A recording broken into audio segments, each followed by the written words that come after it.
You are a burly little monk.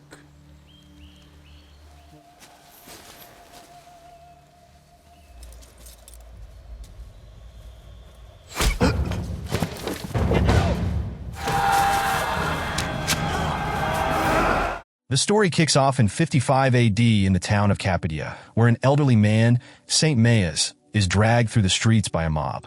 They subject him to a brutal stoning, and when he collapses, too weak to resist, one of the men picks up a massive rock and delivers a fatal blow to his head, ending his life.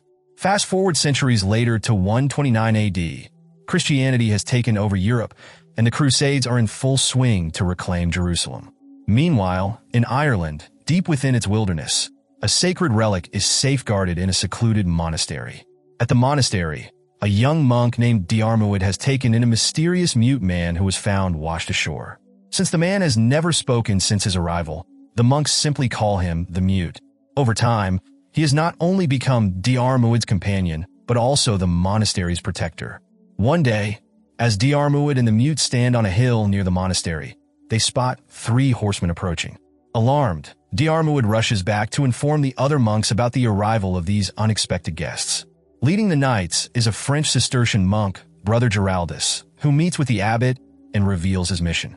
Sent by Pope Innocent III in Rome, Giraldus has come to transport the monastery's holy relic to Rome. Upon hearing this, the abbot readily agrees, as legends claim that the relic holds immense power, capable of vanquishing non-believers and ensuring victory in battle.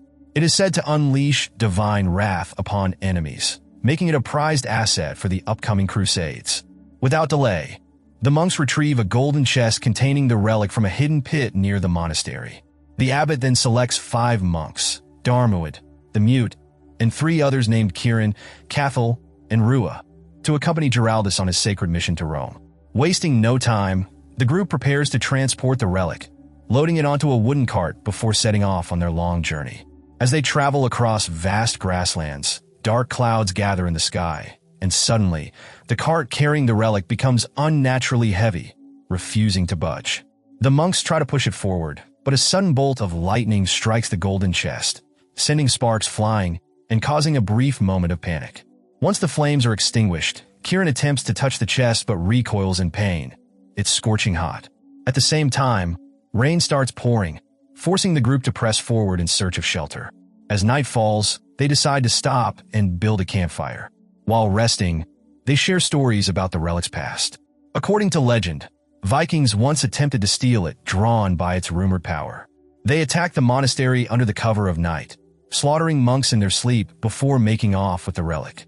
However, as the surviving monks fled the burning church, they saw an angel reclaiming the relic, and at that very moment, a fierce storm erupted. The Viking ships were swallowed by the sea, and when the storm cleared, the monks found 3 Viking corpses, their bodies charred. Proof that only those with pure hearts could touch the relic.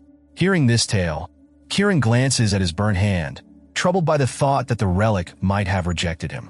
The next morning, as Diarmuid wakes, he spots the Mute engaged in an unfamiliar act.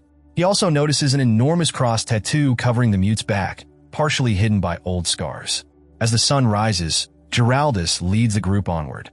Along the way, they come across a small river, and feeling thirsty, Giraldus bends down to drink from it. The monks immediately stop him, warning that the water is cursed, inhabited by fairy creatures that emerge at night. Many believe the river is bewitched, its waters harmful to humans. But Giraldus dismisses the superstition, steps into the river, says a prayer to purify the water, and drinks from it anyway. Continuing their journey, the group eventually reaches a dense forest, where they are approached by a group of Roman allied soldiers. The leader, Raymond de Merville, the son of a local king, learns of Giraldus' mission and agrees to escort them to his father's camp. On their way, they come across a gruesome sight, a fox carcass impaled on a tree, marked with the symbol of the Ua Morta tribe. This tribe, once devoted to God, had turned to other beliefs after their prayers for victory in battle went unanswered. As they travel, they notice a group of thieves stealing fish from across the river. Raymond's soldiers swiftly react, shooting arrows at the thieves and capturing one of them. To make an example of him, they cut off his hand for stealing in the kingdom's territory. During this encounter, some of Raymond's men recognize the Mute. There's something familiar about him, as if they've seen him before, perhaps during the Crusades. Shortly after, they continue their journey and finally reach the camp, where they meet Raymond's father, Baron de Merville, a man known for his unwavering faith and loyalty to God. The Baron, intrigued by the relic, asks to see it. Giraldus obliges, unlocking the golden chest. Inside, they find an ancient stone, the very one used to kill Saint Maes all those years ago. The following day, Giraldus and his group resumed their journey under the protection of Raymond's soldiers. However, when they reach the river they intended to cross, they discover that the bridge has been burned down by the Morta tribe. With no choice, Raymond and a few of his men set off to track down the culprits while the rest of the group continues forward. As they move deeper into the forest, enemy territory, they're suddenly ambushed by Morta warriors. Chaos erupts as arrows rain down, and one by one, Raymond's men are cut down by enemy blades. Amidst the bloodshed, the mute springs into action, grabbing a sword and fighting off the attackers with brutal efficiency. He doesn't just fight, he slaughters. At one point, he loses himself to the frenzy, repeatedly smashing an enemy's body with an iron shield until the life drains from him. His sheer ferocity forces the remaining Morta warriors to retreat, leaving the battlefield littered with bodies. One of the members of the tribe manages to steal the cart carrying the golden chest that holds the holy relic after taking down Kieran, who is knocked unconscious and left lying on the horse-drawn cart. Seeing this, the Aeroid immediately starts chasing after the cart, but the mute, still full of rage, ambushes him, attacking anyone who gets in his way.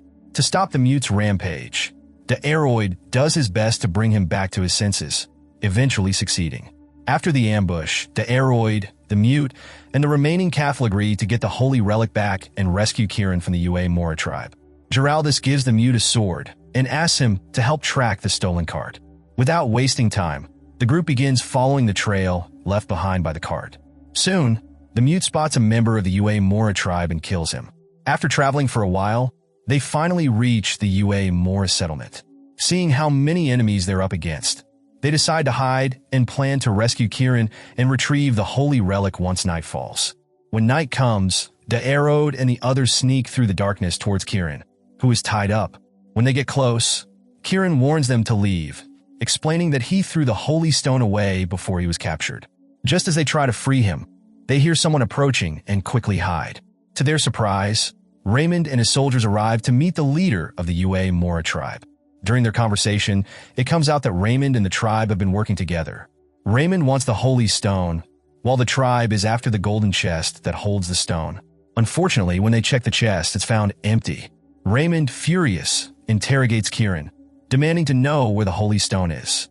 Kieran refuses to speak, and in a fit of rage, Raymond tortures him by stabbing him in the stomach with a sharp weapon, twisting it, and pulling it out, causing Kieran's intestines to spill out. The brutal torture ends with Kieran's death. The Aeroid and the others are horrified by what they've just witnessed, but they don't have time to grieve. They rush back to the site where the Morta tribe attacked, hoping to find the holy stone Kieran had thrown earlier.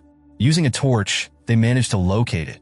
The Aeroid grabs it, and they quickly leave to avoid Raymond's soldiers, who are now on the hunt for them.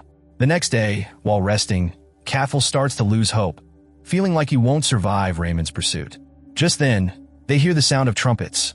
Raymond's men are nearby.